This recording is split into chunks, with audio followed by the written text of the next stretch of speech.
Well, when we thought the Arnautovic saga came to an end after his statement on Instagram, we were wrong, because last night, within half an hour of West Ham going out of the FA Cup after 4-2 defeat to Wimbledon, the club decided to announce that Marko Arnautovic has signed a new contract. And along with that came some lovely little clips of Marko Arnautovic saying how happy he is at West Ham United and how you shouldn't listen to anyone but himself. And me and Gonzo are here to have a quick discussion about that. But Gonzo, obviously last night, you wouldn't have been in the best of moods when this came out, but what was your initial thoughts and reaction to it? I got told at 5 o'clock it was going to happen, so I sort of knew. So I didn't have an initial reaction. I was trying to find a parking space in Wimbledon at the time, so it became a bit of a delayed one. But I knew the club were planning on this video to come out, and I think they obviously want to smooth things over with the fans, and as I understand it, there was the intention for him to show his love for West Ham United. And as soon as I heard that bit, the new contract doesn't surprise me, Gio. I've got to say, clearly the bloke was after either a transfer or a new contract, or both, as it will probably turn out. And it was clearly about money, and actually provided a wonderful blueprint in the process for any player that wants a new deal. I mean, so there was that. So that wasn't a huge surprise. But when I heard about the video, no, you're not gonna claw it back like that. That's just, you're not gonna win people over with a 30-second clip or whatever. And it was as bad as I thought it would be when it came out. It was so badly timed. The biggest issue here is the timing of the club. The club have got this so wrong. It is unbelievable. I mean, clearly, I think this is quite obvious. I think they obviously expected us to beat Wimbledon. So they had all this footage of Arnautovic and stuff. They thought, oh, brilliant. Everybody will be happy. We'll get this out. And either A, it'll keep the feel-good factor going, or B, anyone that doesn't want Arnautovic to sign a new deal won't be as angry because they'll be happy we've just won the FA Cup. So clearly they've arranged it all, set up all the article, the tweets, etc., and they've either forgot to bring it down or they've just left it up anyway, one or the other. But I think the club's timing is what has sort of triggered everybody that is unhappy to get angry about it in such way. The video itself it's just lip service. It's the same thing as his Instagram post. He might as well sit there and give everybody the V's and think, I've got my new contract. Cheers, everyone. But don't worry, I'll be back against Wolves. He's saying he hasn't gone anywhere, but yet in the same video he says, I'm back. Well, where have you been? Where were you against Bournemouth, and where were you last night against Wimbledon? Because Andy Carroll's getting a lot of criticism for his performance last night, as is Hernandez, but at least they were there. At least they had the shirt on, whereas he was sat at home waiting for the news of his new contract to go up, etc. So I just think it's just, I can't accept it. He says, I'm very happy at this club. Well, so why has a new deal been necessary then? If you were happy at West Ham, you wouldn't need a new contract. You're not happy at West Ham. You're happy that you've got a new contract at West Ham. That's what you really mean, Marco, and that's what's really annoyed me. And it just feels like the club have not read this situation very well at all. When his Instagram post came up, the club should have been monitoring social media and that. And listen, a lot of people were saying, look, it's done now, let's get behind him. A lot of people were saying that. I would say it was split. I would say it was near enough 50-50. A lot of people were saying, piss off, you're done now. Bollocks to this. And a lot of people are saying, fantastic, this is what we want to hear, we move on. And the club have just misjudged it completely. I think if he got a new deal, I think they would have actually been better off trying not to tell anyone he had a new contract. Just don't mention a new deal to anybody and let him go in the summer. No one's none the wiser. There's no way of us finding out if he gets a goal bonus every week and stuff, and we shouldn't find out. But what about the new contract? You say you're not surprised. Do you agree with it, or do you think it's the wrong move by the club? I think it's a terrible decision, actually. I don't know whether the club were between a rock and a hard place on this. Am I overly critical of the club for the contract? I think they were forced into it. I'm more annoyed with the way the press surrounding it has been dealt with. I think you've made a great point. I hadn't even thought of what you said. I hadn't even considered that actually I just expect us to win against Wimbledon, and that would be a layer of good. That would be the icing on the cake. The good news would be the icing on the cake of the next round of the FA Cup. At which point that video should have been pulled. But the contract, as I say, I just think, I said this, I'm being consistent here. I said this with Dimitri Payet. I said, this is providing a blueprint for anybody that wants to get out of the club or leave the club. Well, it's sort of that that times two now, if you like, because now it's provided a blueprint for anyone that wants to get a contract. And I just think what it does for the other players, I don't know.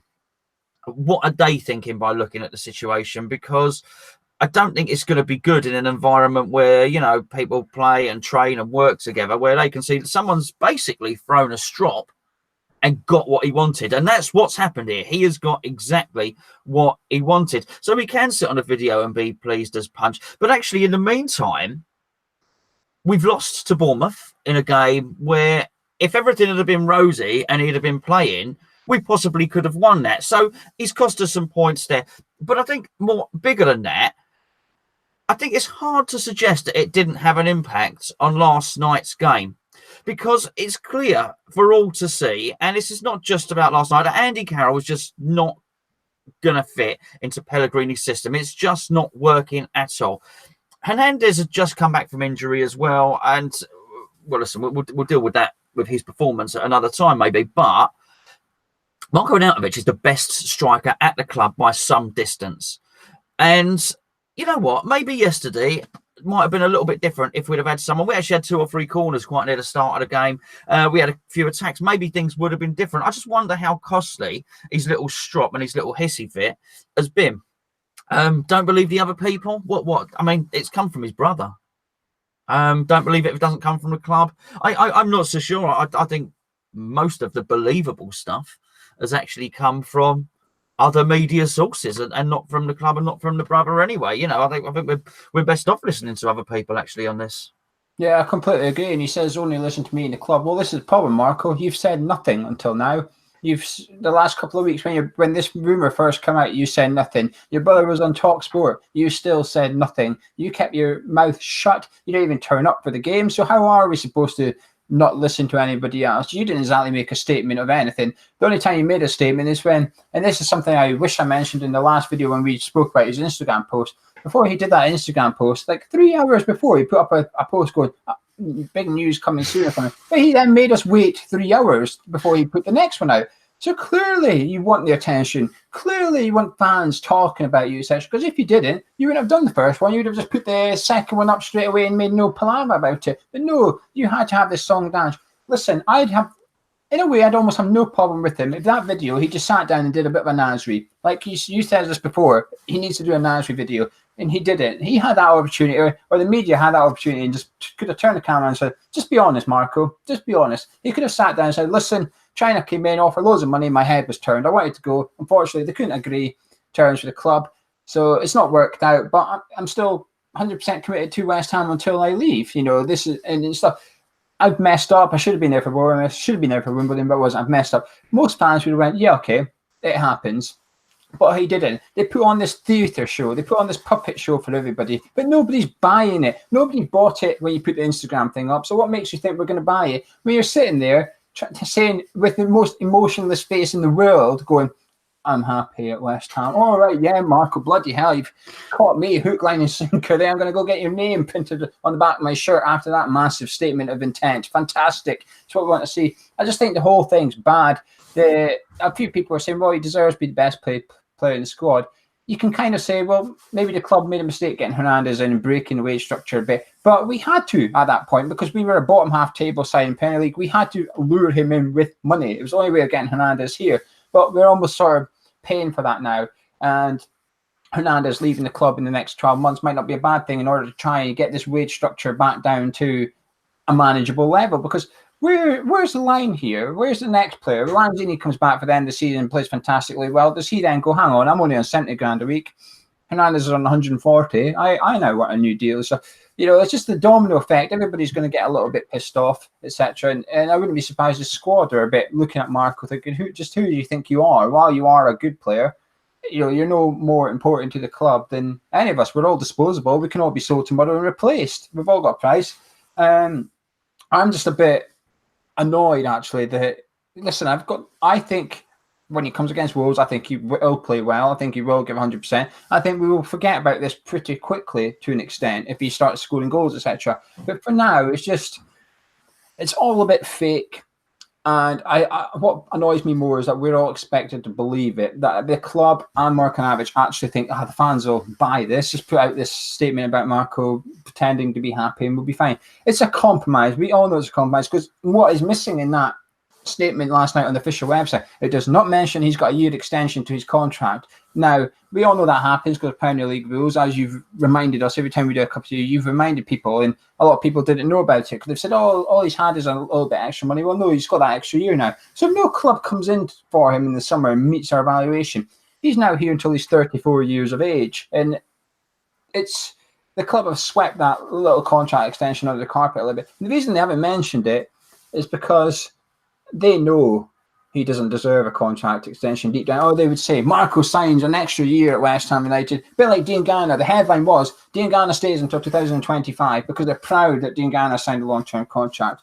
But any other words you want to say in this? We can start wrapping this one up. A nice quick video, but you'll always have to do your video in the second channel later on about the game last night and a couple of reactions from some of the lads. Yeah. We'll do one on the forum channel. And now this is no surprise if you look on that forum channel. I did a video 3 weeks ago, saying that West Ham would accept 45 million for Arnautovic, and that is the case. That's the price. It has been for a long time. It's just nobody else would meet it. The uncomfortable thing about this, the really uncomfortable thing is, really, we should be able to take the moral high ground. We should be able to be a little bit superior on this, if you know what I mean, because we as fans, we've all behaved, we've done our stuff, we turn up, we pay our Sky subscriptions, buy the shirts or whatever, you know. He's been a naughty boy. He has been a naughty boy. Unfortunately, we're in a position where really we need him to do well for the rest of the season. Having said that, the rest of the season's a little bit dead after last night's result. There's not an awful lot left to play for. But do any of us want him here until he's 34? No, we really don't. So we need for him to get his value back up. We need for him to make himself attractive to some other clubs and not just China, because you can't have a bidding war when there's only one person bidding. And that's what we need if we're going to get it up to 45 million quid. You know what you do when you're selling something on eBay and there's one watcher, and and it's never good, is it? So we need him to perform, which means we're going to need him to score goals, which means we're going to need to get behind him, and sort of we need us, and he needs us, and we need him. And it's rather uncomfortable, because actually what he deserves is, he doesn't deserve a new contract, and he deserves dumping into the reserves. That's what he deserves. But it's just not viable. It's not feasible. It's not. So we're having to swallow our pride a little bit and watch him be in the team. I would have said before, he's wise enough not to give it all and all that business. But that video makes me wonder where the respective wisdom is. They have to have, you just said it, I said it before in a previous video, they have to have taken us for fools. They must think we're stupid and just so easily susceptible to propaganda that we're gonna accept that. I would strongly advise the club not to do the next video, by the way. The next little snippet. I understand it's more than one recorded. I would advise them not to do the next piece of propaganda, because it ain't going down well. You've only got to look at social media, look at the forum, look at anything, look at us, how we're talking now. It ain't working. I love what you said about Nasri. The Nasri video was so contrite. It was so apologetic. It was so full of self-analysis about how Nasri, he didn't do well, about how he was bothered about money when he was younger, how he didn't really appreciate what he had, how he realised this was his second chance. I didn't particularly like Nasri before I watched that video. I thought, you know what, fair play, mate. There was none of that, no contrition, no apology, no nothing. A little bit of a swagger about him in that video as well. I mean, he should be, it should be head down a little bit. And so, I mean, those are my final words on it, really. We go to Wolves, and I think he might be right. I think he might play well, and unfortunately, we need that chest puffed out. We need that Arnautovic with a swagger back, and we need for other clubs to be looking at him and thinking we need to sign this player, and then hopefully Pellegrini can get in the striker that he wants. Yeah, the Nasri video was raw. Last night's video with Arnautovic was cosmetic. There was a difference. One of them was a girl with no makeup on. The other one was a girl full of makeup. Now you see her in the morning, oh, hello. Not the girl from last night. You're a man. How did that happen? Yeah. But the thing is, his brother's played a blinder here. His brother, I can now see why his brother is his pupil agent. He has just played an absolute blinder. He's kicked up a fuss, got his brother Marko a new contract, which is financially beneficial. And not only that, he's got like a gentleman's agreement. He can leave in the summer. His brother's got everything. If you said to, what's his name, Daniel or something, if you said to him, let's call him Daniel, if you said to Daniel at the start of January, what are you wanting from West Ham? Well, I'd like a new contract between now and the end of the season, and in the summer you can leave. He just got exactly what he's wanted. And a buyout clause. Yeah, exactly. So he's just completely got what he's wanted. Last night, a statement from Marko Arnautovic came out on the official website. He should have been making the statement at Wimbledon. That's where he should be making the statement. He's made the statement in the complete wrong place. One of it was verbal and written down, where actually you could have made it with your feet on the football pitch and dragged us into the next round of the FA Cup, where tomorrow, Monday, we'd have all been looking forward to who we would have been drawn. Millwall are still in the cup. We would all be thinking, we wouldn't mind a tasty game or whatever. We'd be still dreaming of Wembley. It is now the 27th of January. Transfer window closes on Thursday. And we're going to spend February wondering if a Chinese club's going to come in. Because I still have the opinion, if a £45 million bid comes tomorrow, he will still leave. New contract or not, I still think he will want to go if that thing comes tomorrow. He's just agreed that, or he's sort of come to a compromise or a realization that actually he's just going to have to wait until the summer, etc. But I think if tomorrow the mysterious, wonder, mythical bid from China actually turns into a real bid, I think straight away his opinion will change. Actually, I don't want to wait till June. I'd rather go now. That money's on the table now. I want to go. I don't want to wait for it. I did a video on the second channel, the forum channel, a couple of weeks ago saying I don't want Arnautovic to get a new contract. But the compromise was give him one with no pay rise, with incentives. That's what he's actually got. However, that was before the Bournemouth game. It's changed since then. My opinion has changed now. He doesn't deserve this contract at all. It took the club months to agree a contract with Declan Rice. Somehow, it's only took them about a week to agree a contract with Marko Arnautovic. How's that happened? Like, where was this?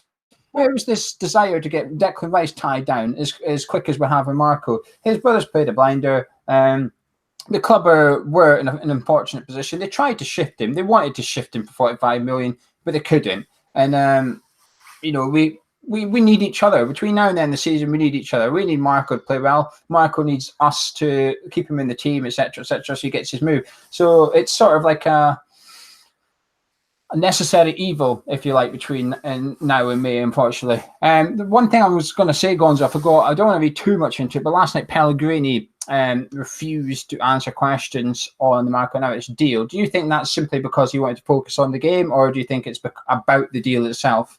Yeah, I must be honest. I did make a very, very quick phone call just before we came on. I said I didn't want to come on a video and say the wrong thing. And I just spoke to Sean really quickly and just said to him, anything in this Marko Arnautovic thing?